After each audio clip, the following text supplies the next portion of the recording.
Chocolate சாப்பிட்றது, cream, அதாவது கேக்கு, இந்த பேஸ்ட்ரீஸ் ஐட்டம்ஸ் எல்லாம் நம்ம சாப்பிட்றோம் அப்படின்னா இது எல்லாமே கூட நம்மளுடைய பற்களுடைய அந்த வாயில இருந்து வரக்கூடிய துர்நாற்றத்துக்கு என்ன காரணம் அப்படின்னா, அதுவும் ஒவ்வொரு உணவு நம்ம சாப்பிட்டதுக்கு அப்புறமாவும் நம்ம வாயை கொப்பளிச்சு அதை நம்ம அந்த ரின்சிங் கொடுக்கும் போதே வந்து பாத்தீங்கன்னா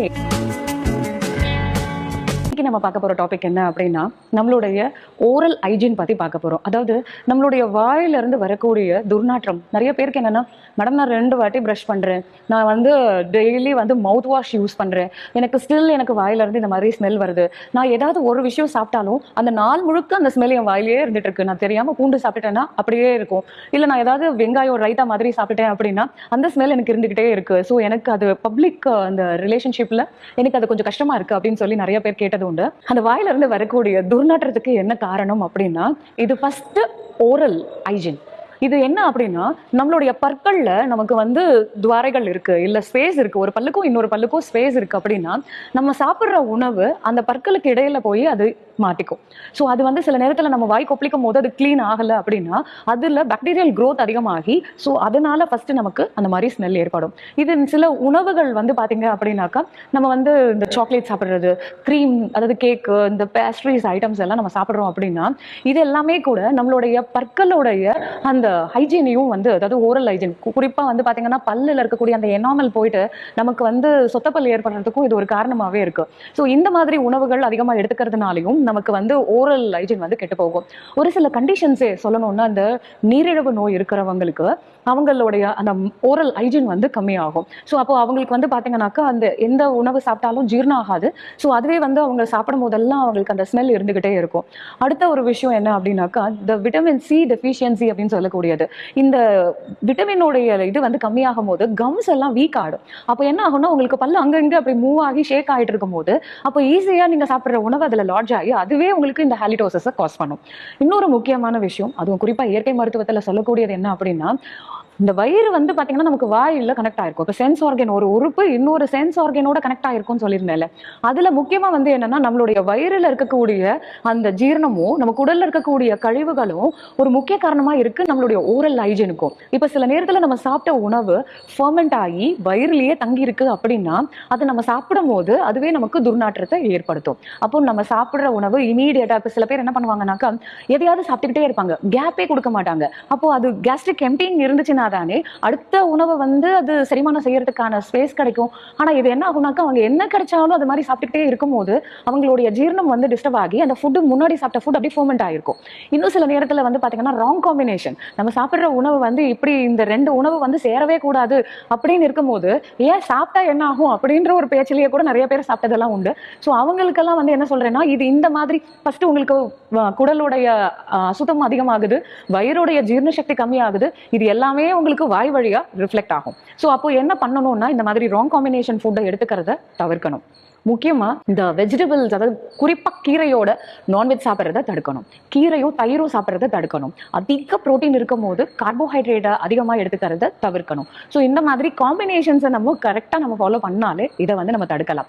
ஒரு உணவு சாப்பிட்டு குறைஞ்சது 4 மணி நேரமாவது நம்ம கேப் கொடுத்து சாப்பிட்டாதான் நமக்கு அந்த கரெக்டான ஜீரணமே இருக்கும். ஏன்னா என்ன ஆகுதுன்னா, நான் ஒரு அளவுக்கு சாப்பிட்டேன், நான் நடுவில் குறிக்கிறது தானே சாப்பிட்றேன், நான் வெறும் பஜ்ஜி தானே சாப்பிட்றேன், நான் வெறும் போண்டா தானே சாப்பிட்றேன், நான் நடுவில் வெறும் டீ தானே சாப்பிட்றேன், பிஸ்கெட் தானே சாப்பிட்றேன்ற மாதிரி உங்களுக்கு நீங்க சொல்லலாம். ஆனா அது உங்களுடைய ஜீரணத்தை அஃபெக்ட் பண்ணதான் செய்யும். ஸோ அப்போ என்ன பண்ணணும் அப்படின்னா, ஒரு பெரிய மீலுக்கு அப்புறமா நீங்க அடுத்த பெரிய மீல் எடுக்கிறது குறைஞ்சது 4 to 6 hours அது கேப் வேணும்.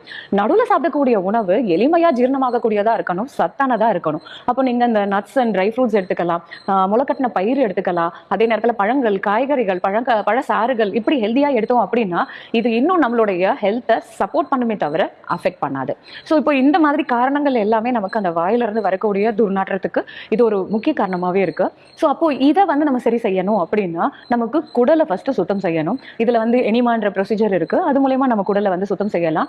அதுக்கடுத்தது வந்து பாத்தீங்கன்னாக்கா நம்ம கிரியா யோகம் மூலயமா நம்ம சுத்தம் செய்யலாம். அடுத்தது முக்கியமா இந்த மாதிரி எக்யூப்மெண்ட்ஸ் எல்லாம் இல்லாம நேச்சுரலா நம்மளே வந்து நம்மளுடைய ஹோல் பாடியை டீடாக்ஸ் பண்ணக்கூடிய ஒரு பெஸ்ட் டூல் எதுன்னு கேட்டீங்கன்னா ஃபாஸ்டிங். உபவாசம். நம்ம ஒரு 3 நாளைக்காவது ஃப்ரூட் டயட்டோ இல்ல ரா டயட்டோ நம்ம எடுத்து நம்மளுடைய ஜீரண மண்டலத்துக்கு ரெஸ்ட் கொடுத்தோம் அப்படின்னா, அது ஃபர்ஸ்ட் உடம்புல இருக்கக்கூடிய கழிவை கிளீன் பண்ணிட்டு அடுத்த உணவை ரிசீவ் பண்ணி அதை ப்ராப்பர் டைஜஷன் பண்றதுக்கு அது நம்மளுடைய பாடியை தயார் பண்ணும். இந்த மாதிரி நம்ம கொடுத்துட்டு வரதுனால நம்மளுடைய கொலஸ்ட்ராலை கண்ட்ரோல் பண்ணலாம், பிபி சுகரை கண்ட்ரோல்ல வச்சிருக்கலாம். ஸோ டைஜஷன் தான் வந்து ஒரு மெயினாவே இருக்கக்கூடியது. ஸோ இப்போ இதுல வந்து நம்ம மவுத்தை இப்ப சொன்ன இந்த ஃபுட் எல்லாம் போய் அடைச்சிக்கிச்சேன்னா அதுக்கு என்ன பண்றது அப்படின்னு கேட்கலாம். 2 வேளை நம்ம பல் துவக்கிறது ரொம்பவே முக்கியம். அதுவும் ஒவ்வொரு உணவு நம்ம சாப்பிட்டதுக்கு அப்புறமாவும் நம்ம வாயை கொப்பளிச்சு அதை நம்ம அந்த ரின்சிங் கொடுக்கும் போதே வந்து பாத்தீங்கன்னா ஏதாவது ஒரு கேப்ல ஏதாவது ஒரு பார்ட்டிகல் வந்து அடைச்சிருந்தாலும் அது கிளியர் பண்ணும் போது இந்த மாதிரி உங்களுக்கு இந்த பேட் பிரெத் வராது. அடுத்தது தினசரி ஆயில் புல்லிங் பண்றது ரொம்பவே நல்லது.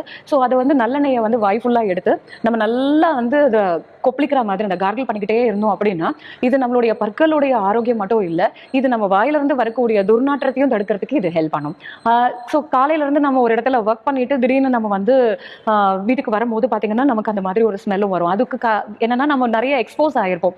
ஸோ அது என்ன அந்த நேரத்தில் என்ன பண்ணணும் அப்படின்னா வெந்நீர்ல ஒரு சிட்டிகை மஞ்சள் தூள் போட்டு கொஞ்சமா, அதாவது ஒரு 1/2 டீஸ்பூன் வந்து கல்லுப்பு போட்டு நல்லா மிக்ஸ் பண்ணிட்டு தொண்டை வரைக்கும் நல்லா கார்கிள் பண்ணும் அப்படின்னா ஈவன் ஏதாவது வைரல் இன்ஃபெக்ஷனோ இல்ல பாக்டீரியல் இன்ஃபெக்ஷனோ நமக்கு தெரியாமையே எக்ஸ்போஸ் ஆயிருந்தா கூட நம்ம இந்த மாதிரி கார்கிள் பண்றது மூலமா இது நமக்கு தொற்றுகள் வராம தடுக்கிறதுக்கும் இது ஹெல்ப் பண்ணும். ஸோ சாயந்தரம் நம்ம வந்த உடனே குளிச்சதுக்கு அப்புறம் இது ஒரு 3 டைம்ஸ் நம்ம இந்த மாதிரி கார்கிள் பண்ணலாம்.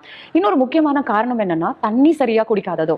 இப்போ ரொம்ப வாய் வந்து வறண்டு போயிட்டே இருந்தாலும் இந்த மாதிரி நமக்கு ஸ்மெல் வரும், இல்ல வயிறு காஞ்சிட்டே இருந்தாலும் நமக்கு இந்த மாதிரி ஸ்மெல் வரும். அப்போ நம்ம நீருடைய அளவு ரொம்ப கம்மியா எடுத்திருக்கோன்றத இண்டிகேட் பண்றது இந்த மாதிரி வாயில இருந்து வரக்கூடிய துர்நாற்றத்துக்கு ஒரு காரணம். அப்போ நம்ம தண்ணி குடிக்கிறது ஒரு நாளைக்கு 3ல இருந்து 3 லிட்டர் தண்ணி குடிக்கிறது ரொம்ப ரொம்ப அவசியம். ஸோ இதுல இன்னொரு பெஸ்ட் ட்ரீட்மெண்ட் என்ன அப்படின்னு பாத்தீங்கன்னாக்கா காந்தக சிகிச்சை. ஸோ அதில் மேக்னடைஸ்டு வாட்டர் அப்படின்னு சொல்லுவோம். நம்மளுடைய இயற்கை மருத்துவத்தில் காந்தகத்தை வச்சு நம்ம ட்ரீட்மெண்ட் கொடுப்போம். ஸோ அது வந்து நம்மளுடைய வலியை குறைக்கிறதுக்கு, நம்மளுடைய வீக்கத்தை குறைக்கிறதுக்கெல்லாம் இது வந்து ஹெல்ப் பண்ணும். இதில் இந்த ரிசர்ச் வந்து பார்த்தீங்கன்னாக்கா சாதாரண தண்ணியில் இருக்கக்கூடிய அந்த ஃபிசிக்கல் கெமிக்கல் சேஞ்சஸும் அதே நேரத்தில் காந்தக சக்தி ஏறினதுக்கு அப்புறமா அதில் இருக்கக்கூடிய ஃபிசிக்கல் கெமிக்கல் சேஞ்சஸும் பார்த்தீங்கன்னா ரொம்ப டிராஸ்டிக்காக நிறைய சேஞ்சஸ் இருக்கு. அதில் முக்கியமாக அதில் இருக்கக்கூடிய அந்த கிறிஸ்டலைசேஷனாக இருக்கட்டும், கிளஸ்டர் ஃபார்மேஷனாக இருக்கட்டும், அயான் சேஞ்சஸாக இருக்கட்டும், இதெல்லாம் ரொம்ப அதிகமா இருக்கிறதுனால முக்கியமா என்ன பண்ணும் அப்படின்னு கேட்டீங்கன்னா நம்ம உடம்ப சுத்தம் செய்யறதுக்கு இது ஹெல்ப் பண்ணுது. அதாவது உடல்ல இருக்கக்கூடிய அதிகமான ஃப்ரீ ரேடிக்கல்ஸ் லெவல்ல இது வெளியேற்றிச்சுனாலே நம்ம செல் டேமேஜை வந்து ப்ரிவென்ட் பண்ணும். ஸோ அப்போ அந்த ஆக்சிடேட்டிவ் ஸ்ட்ரெஸ்ஸை குறைச்சிருச்சுன்னா இது நம்மளுடைய செல்களை புதுப்பிக்கிறதுக்கு இது ஹெல்ப் பண்ணும். இந்த காந்தகத்தை தண்ணியை வந்து நம்ம வீட்டில் எப்படி தயார் பண்ணிக்கலாம் அப்படின்றத சொல்றேன். ஒரு ஹை பவர் மேக்னெட்டை நம்ம வாங்கிட்டு ஒரு கிளாஸ் பாட்டில் வந்து எடுத்துக்கலாம். அதுல குடிக்கிற தண்ணியை வந்து ஃபில் பண்ணிட்டு அதை மூடி போட்டு அந்த காந்தகத்துக்கு மேல அந்த பாட்டில நம்ம 12 மணி நேரம் நம்ம வச்சோம் அப்படின்னா அந்த தண்ணி ஃபுல்லாவே நமக்கு காந்தக சக்தியை அந்த வேவ்ஸ் வந்து அந்த வாட்டரோட ப்ராப்பர்ட்டியா மாறும். ஏன்னா always water have memory. So அப்போ எந்தெந்த இதெல்லாம் கடந்து வருதோ அதோடைய தாதுகளையோ அதோடைய சத்துக்களையும் அந்த தண்ணி வந்து கொண்டு வரும்.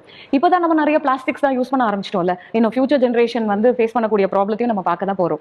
ஆக்சுவலாக பார்த்தீங்கன்னா ரொம்ப கஷ்டப்படக்கூடிய ஜென்ரேஷன் நம்ம தாங்க.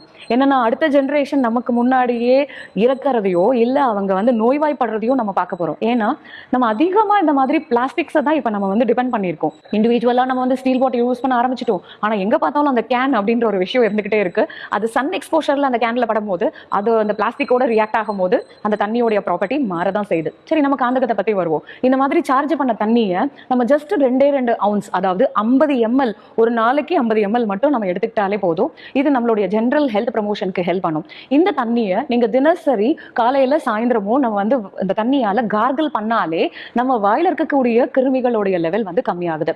ரீசெண்டா நடந்த ஒரு ரிசர்ச்ல என்ன பண்ணாங்கன்னா ஒரு மவுத் வாஷுக்கும் இந்த காந்தக தண்ணியாலையும் நம்ம வாயை வந்து இந்த மாதிரி கொப்பளிச்சுட்டே இருக்கிறதுனால நம்ம வாயில இருக்கக்கூடிய அந்த மியூரன்ஸோடைய லெவல் வந்து கம்மியா இருக்கிறத வந்து நோட் பண்ணியிருக்காங்க. ஸ்டஃபைலோகாக்கஸ் இல்லைன்னா ஸ்ட்ரெப்டோகாக்கஸ் இந்த மாதிரி தண்ணியை வந்து நம்ம கார்கிள் பண்ணி எடுக்கிறதுக்கு மூலமா நம்ம வாயில இருக்கக்கூடிய இந்த ஆர்கானிசம், குறிப்பா சொல்லணும்னா ஸ்டஃபைலோகாக்கஸோடைய இன்ஃபெக்ஷன்ஸ் வந்து கம்மியா இருக்கு. ஸோ இதோடைய லெவலும் வந்து கல்ச்சர் மீடியால வந்து கம்மியா இருக்கு. ஸோ இந்த தண்ணியை நம்ம தினசரி 2 தடவை காலையிலும் சாயந்தரமும் நம்ம ரின்ஸ் பண்ணாலே நம்மளுடைய ஓரல் ஹைஜீனை மெயின்டைன் பண்ண முடியும். அது இன்டர்னலா எடுத்துக்கிட்டாலும் நமக்கு வந்து ஒரு பாசிட்டிவ் ஹெல்த்தை கொடுக்கும்.